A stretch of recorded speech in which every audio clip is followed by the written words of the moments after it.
Good morning guys from कालीकोटको मानमा।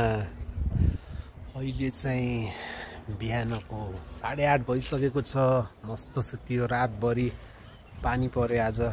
यस्तो दामी ठाउँ छ। यो चाहिँ डाँडाको टुप्पोमा रहेछ कालीकोटको मानमा। यही पर चाहिँ हिमाल देखिन रहेछ, तर छेकिन्छ यहाँदेखि। आज रातभरि पानी पर्यो, ब्युटी चाहिँ दामी छ। अब एकछिनपछि नास्ता खाएर हामीहरू जाने। अब हामीहरू जाने भनेको यो बाटो जाने, सरी कता हो कता आएको बाटो चाहिँ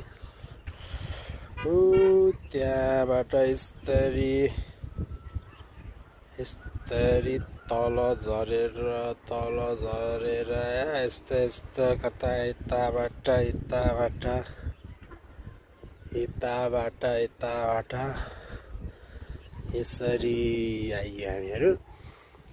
देख्न चाहिँ यो ठाउँ, यो कालीकोटको ठाउँ चाहिँ वहाँबाट देखिन्छ क्या। कहाँ गयो वहाँ, त्यो डाँडाबाटै देखिन्छ होइन। आयो भन्ने हुन्छ, तर त्यहाँदेखि यहाँ आउन पनि लगभग 35-40 किलोमिटर छ। कति घुमे बाटो त दामी छ। अब आज हामी चाहिँ रारा हुने ठाउँमा पुग्छौँ। यहाँनिरबाट थोरै हिमाल देखिरहेछ।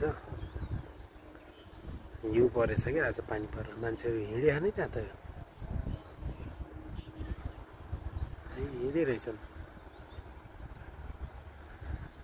टन्यान जहाँ हेरे नि मान्छे नि, त्यो डाँडामा नि मान्छे नै छन् नि होइन। घरै छ पर, त्यहाँ डाँडामा नि घरै छ। त्यो डाँडा यहाँ चाहिँ 1, 2, 3टा डाँडा पारी छ। त्यो पुरै डाँडैभरि छन् मान्छेहरू।